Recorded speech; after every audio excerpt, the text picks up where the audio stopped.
الحمد لله رب العالمين والصلاة والسلام على سيدنا محمد أشرف المرسلين وعلى آله وصحبه أجمعين أما بعد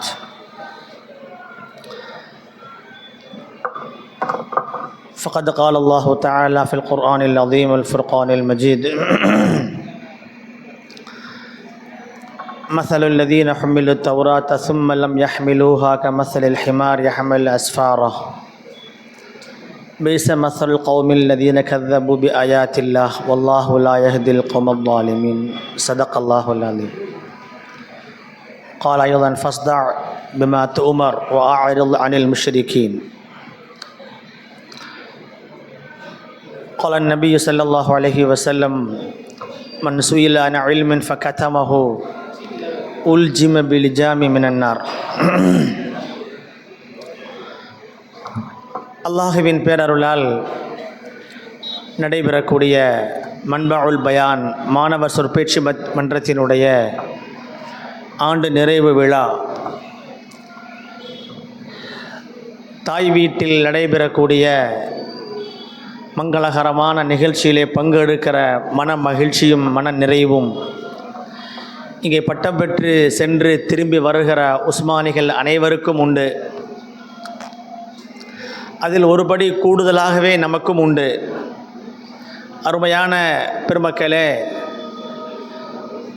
இந்த நிகழ்ச்சியிலே மதரசா மாணவர்களை பட்டம் பெறக்கூடிய ஆலிம்களை மதரசாக்களை மையப்படுத்தித்தான் இங்கே பேச வருகிற உலமா பெருமக்கள் பேசுவதுண்டு.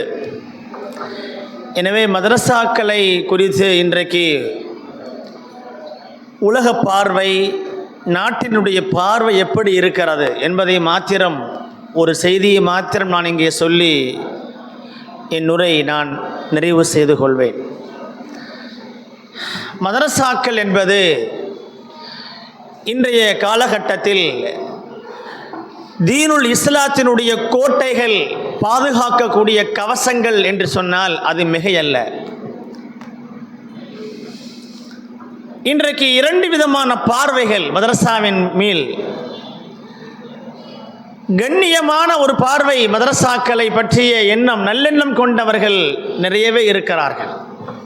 இந்த மதரசாக்கள் தான் தீனினுடைய அஸ்திவாரத்தை நிலைநிறுத்துகிற கல்விக்கூடங்கள். இன்னொரு பக்கத்திலே மதரசாக்களின் மீது இப்படி ஒரு பார்வை, இவர்கள் எல்லாம் கால சூழ்நிலைக்கு அப்பாற்பட்டவர்கள், இவர்கள் உலக கல்வி ஞானம் பெறாதவர்கள், பழமைவாதிகள்.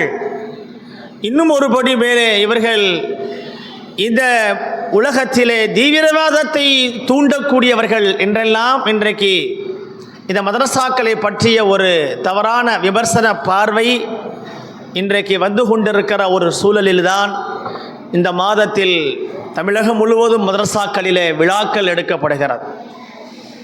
அருமையான பெருமக்களே, சரித்திரங்கள் மதரசாக்களினுடைய உண்மை நிலையை வரலாற்றிலே பதிவு செய்திருக்கிறார்.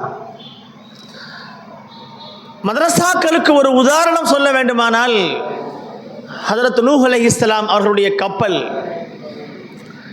ஏளனம் செய்தார்கள். அந்த கப்பல் செய்யப்பட்ட பொழுது நூஹ் அலைஹிஸ்ஸலாம் அன்னவர்கள் அந்த கப்பலை கட்டி அந்த பணியில் ஈடுபட்டு கொண்டிருந்த பொழுது அந்த மக்கள் எல்லாம், கடல் கப்பலை கண்டறிந்திராத மக்கள், கேலியும் எள்ளி நகையாடினார்கள். இந்த கப்பல் எங்கே நடக்கப் போகிறது, எதில் செல்லும், எதில் மிதக்கும் என்றெல்லாம் கேட்டார்கள். ரப்புல் ஆலமீன் அல்லாஹ் அந்த கப்பலை குறித்து புனித குர்ஆன் ஷரீஃபிலே 2-3 இடத்தில் அல்லாஹ் குறிப்பிட்டு காட்டுவார்.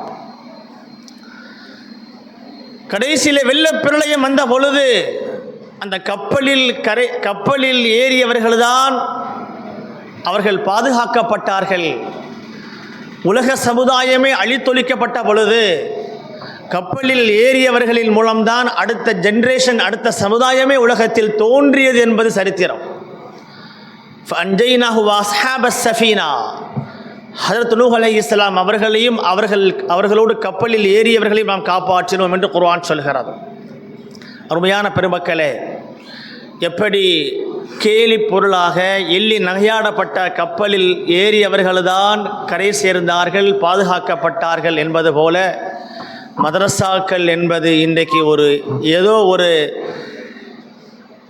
ஒரு குறைந்த பார்வையில் சில அறிவிலிகளுக்கு தோன்றினாலும் உண்மையில் இந்த மதரசாக்கள் தான் தீனுல் இஸ்லாத்தினுடைய அஸ்திவாரத்தை நிலைநிறுத்தச் செய்கிற மகத்தான கேடயங்கள், அரண்கள், கோட்டைகள்.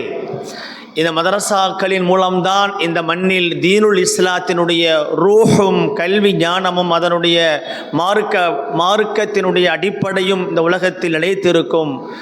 எனவே கியாமத்து வரையிலும் இந்த மதரசாக்கள் நிலைத்திருக்க வேண்டும், நிலைத்திருக்கும். காரணம் ரப்புல் ஆலமீன் இந்த மதரசாக்களில் போதிக்கப்படக்கூடிய கல்வி ஞானத்திற்கு அடித்தளமாக இருக்கிற குர்ஆனை குறித்து அல்லாஹ் சொல்லுகிற பொழுது வஇன்னா லஹு லஹாஃபிதூன், நாமே அதை பாதுகாப்போம் என்று சொல்லி இருக்கிறான். மதரசாக்களில் குர்ஆன் தான் போதிக்கப்படுகிறது, அதுதான் எல்லாவற்றிற்கும் மூலம், அடிப்படை.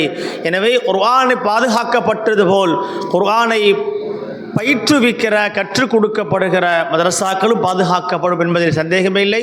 அப்படிப்பட்ட மதரசாக்களுக்கு நாம் என்ன செய்கிறோம் என்பதுதான் முக்கியம். இதனுடைய வளர்ச்சியிலே, இதனுடைய முன்னேற்றத்தில் நாம் எவ்வளவு பங்கெடுக்கின்றோமோ அந்த அளவிற்கு நமக்கு ரப்புல் ஆலமீன் இம்மை மறுமையில் சிறந்த பலன்களை தருகிறான். அப்படிப்பட்ட மதரசாக்களை மேம்படுத்துவதற்கான நல்ல முயற்சியில் சமுதாய மக்களும் உலமாக்களும் இணைந்து நாம் செய்வோம். ரப்புல் ஆலமீன் பட்டம் பெறக்கூடிய ஆலிம்களை சமுதாய சேவகர்களாக, ஷரீஅத்தின் பாதுகாவலர்களாக அல்லாஹ் ஆக்கி அவர்கள் வழியே தீனுல் இஸ்லாமும் இந்த மண்ணில் நிலைத்திருப்பதற்கு அல்லாஹ் அவர்களையும் காரணமாக்குவானாக என்று துஆ செய்து வாய்ப்பிற்கு நன்றி தெரிவித்து நிறைவுபடுத்துகிறேன். வாஹிரு தஅவானா அல்ஹம்துலில்லாஹி ரப்பில் ஆலமீன். அஸ்ஸலாமு அலைக்கும்.